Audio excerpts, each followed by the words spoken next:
Hi, രാവിലെ ചായ കുടിയെല്ലാം ഞാൻ ചുമ്മാ ഇരിക്കുമ്പോൾ കേട്ടോ വല്യമ്മച്ചി മകളൊന്നും വിളിക്കുന്നേട്ടെ കയറിപ്പോവായിരുന്നേ. കയറിപ്പോയപ്പോൾ ഒരു സർപ്രൈസ് ആയിരുന്നു. ഞാൻ ഇതുവരെ കഴിക്കാത്തൊരൈറ്റാണ്. അതാണ് ഇന്ന് കുക്ക് ചെയ്യാൻ പോകുന്നത്. ഈ കാട്ടുചേമ്പിൻ്റെ ഇലയില്ലേ, അതിങ്ങനെ ചുരുട്ടി കെട്ടി വെച്ചിട്ട് തന്നേക്കുവാണേ. കുറച്ചുണ്ട്, ഇത് കറി വെച്ചാൽ നല്ലതാണെന്നാണ് പറഞ്ഞത്. അത് കുറച്ചേ ഉള്ളൂ, എന്നിട്ട് തികയാത്തോണ്ട് നമ്മൾ കുറച്ചും കൂടി പറിച്ചിട്ട് ഉണ്ടാക്കുക കേട്ടോ. കുറച്ച് കാട്ടിൽ പോയി, കാട്ടിൽ എന്ന് വെച്ചാൽ തോടിൻ്റെ സൈഡിലൊക്കെ നടന്നിട്ട് അമ്മ കേട്ടോ പറിക്കുന്നത്. അതിൻ്റെ ഏത് ഇലയാണ് പറിക്കുന്നത് ഞാൻ കാണിച്ചു തരാം കേട്ടോ. തളിരില വേണം, അതാണെങ്കിൽ ഒത്തിരി വിരിയാത്തതില്ലേ, കൂമ്പായിട്ട് ഇരിക്കുന്നത് ആ ടൈപ്പ് ഇലയാട്ടോ പറിച്ചെടുക്കുന്നത്. അതാണ് രുചി, അങ്ങനെയാണ് പറഞ്ഞത്. ഇതാ ഈ ടൈപ്പ് ഒത്തിരി വിരിഞ്ഞു പോകാത്ത ഇലകളാണ് പറിച്ചെടുക്കുന്നത്. തണ്ട് സഹിതം പറിക്കുന്നുണ്ട് കേട്ടോ. അധികം മൂക്കാത്ത തണ്ടായതുകൊണ്ട് നല്ലതാണെന്നാണ് പറഞ്ഞത്. ഇത് കാട്ടുചേമ്പോട്ടോ, ഇതിൻ്റെ കിഴങ്ങ് എടുക്കുന്നതല്ല, കാട്ടിലൊക്കെ ഉണ്ടാകുന്ന ചേമ്പാണിത്. ഉണ്ടോ, ഈ സൈസ് ഇലകളാട്ടോ പറിച്ചെടുക്കുന്നത്. അങ്ങനെ ഒരു 5-10 പറിച്ചു. ഉണ്ടോ, ഒത്തിരി ഇരിപ്പുണ്ടായിരുന്നു അവിടെ, കുറച്ചധികം പറിച്ചെടുത്തിട്ടുണ്ട്. ഇനി ഇതിങ്ങനെ നന്നാക്കുന്നേ കാണിച്ചു. ഇത് നന്നായിട്ട് നിവർത്തി നോക്കണം കേട്ടോ. വല്ല പ്രാണിയോ ജന്തുക്കളോ എന്തെങ്കിലും ഉണ്ടോയെന്ന് നമുക്ക് പറയാൻ പറ്റില്ലല്ലോ. അപ്പം നീറ്റായിട്ട് കഴുകിയെടുത്തതാട്ടോ. താളിൻ്റെ ഇലയുടെ വെള്ളമയം ഇല്ലാത്തത്. അത് പൊട്ടിച്ച് മാറ്റി കീറിയെടുക്കും. കീറിയിട്ട് നന്നായിട്ടത് വിളക്ക് തിരിയൊക്കെ തിരിക്കൂലേ, അതുപോലെ നന്നായിട്ട് തിരികി എടുക്കുവാണേ. കാണിച്ചു തരാം, ഇതാവുന്നില്ല. കണ്ടോ, ഇങ്ങനെ തിരികിയിട്ട് നന്നായി ടൈറ്റിൽ തിരികി കെട്ടിയിടുക കേട്ടോ ചെയ്യുന്നത്. തളിരിലയാണ്, അല്ലെങ്കിൽ ചൊറിയായിരിക്കും ഒരു പക്ഷേ മൂത്ത ഇലയാണെങ്കിലേ. തളിരിലയാകുമ്പോൾ ചൊറിയില്ലാന്ന് എനിക്ക് തോന്നുന്നത്. ഇങ്ങനെ കെട്ടിയിടുക കേട്ടോ ചെയ്യുന്നത്. ടൈറ്റിൽ നന്നായിട്ട് കെട്ടിയിടും. കണ്ടോ, ഈ പരുവത്തിലെ.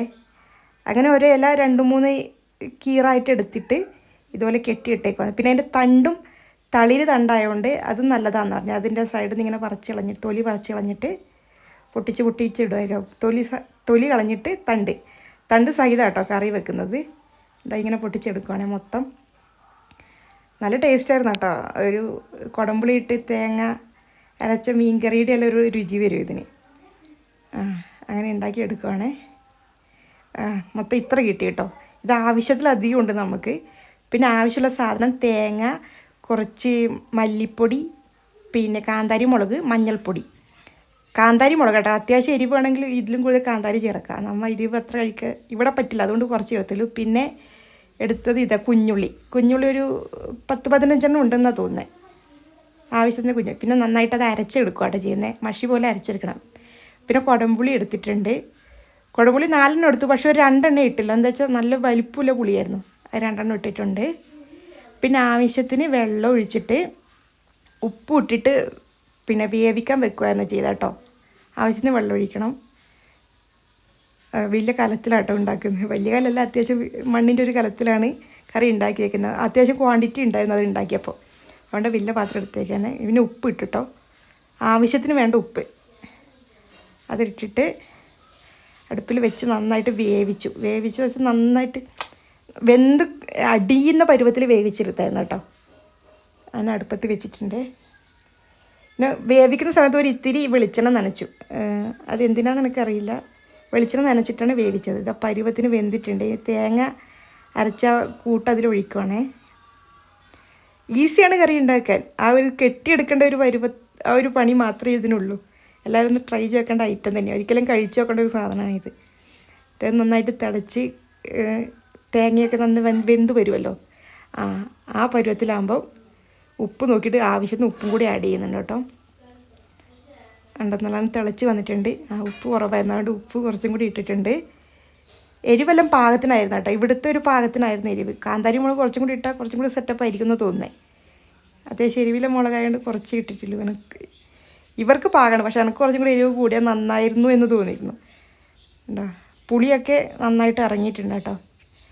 ഇനി അത് ഓഫാക്കി മാറ്റി വെച്ച് ഇനി കടുക് താളിക്കുന്നതാണ്. വെളിച്ചെണ്ണ ഒഴിച്ച് ചുമ്മാ കടുക്, വറ്റൽമുളക്, കറിവേപ്പില ഇത് മാത്രമേ ഇട്ടിട്ടില്ല കേട്ടോ. എന്നിട്ട് താളിച്ചൊഴിച്ചാൽ സംഭവം സെറ്റാണ്. അടിപൊളി ടേസ്റ്റാണ്, വെറൈറ്റി ടേസ്റ്റാണ്. അത് കഴിക്കും, ഇങ്ങനെ അലിഞ്ഞ് പോകും വായിലിടുമ്പോൾ. കെട്ട് നല്ല ആ ഇലയൊക്കെ ചുമ്മാ ഇങ്ങനെ കഴിച്ചുകൊണ്ടിരിക്കാൻ തോന്നുന്നു. അത്രയും രുചി ഉണ്ടായിരുന്നു അത്. സെറ്റപ്പായിരുന്നു. ഞാൻ ആദ്യമായിട്ട് കഴിക്കുന്നത് കേട്ടോ, അതുകൊണ്ട് അതിൻ്റേതായൊരു ഇതെനിക്ക് തോന്നി, ഇൻട്രസ്റ്റ് തോന്നിയ കഴിച്ചപ്പോൾ. വെറൈറ്റി ടേസ്റ്റ് അല്ലേ. ഇവിടെ സ്ഥിരം ഉണ്ടാക്കുന്ന സാധനങ്ങൾ ഇടുക്കിക്കാർ ഫേവറേറ്റ് ആയിട്ടാണെന്ന് അറിഞ്ഞത്. പിന്നെ കാട്ടുചേമ്പിൻ്റെ ഇലയൊന്നും നമ്മുടെ അവിടെ ഒന്നും വെക്കത്തേ ഇല്ല. ഞാനും ഇതുവരെ ആരും വെക്കുന്ന കണ്ടിട്ടില്ല. ഈ റോഡ് സൈഡിലൊക്കെ ചുമ്മാ ഇങ്ങനെ വളർന്ന് പന്തളിച്ച് കിടക്കുന്നതല്ലാതെ ആരും വെച്ച് കണ്ടിട്ടില്ല. ഇതാ കടുകൊക്കെ പൊട്ടി, ഇനി അത് നന്നായിട്ട് വറ്റൽമുളകും കൂടി ഇട്ട് താളിച്ചൊഴിച്ചാൽ സംഭവം സെറ്റാണ്. അടിപൊളിയായിരുന്നു, പൊളിയായിരുന്നു. ഒരിക്കലെങ്കിലും ഉണ്ടാക്കി നോക്കേണ്ട ഒരു ഐറ്റം തന്നെയാണ്. കണ്ടോ, ഈ മോരുകറിയൊക്കെ പോലെ ഇരിക്കുമായിരുന്നു.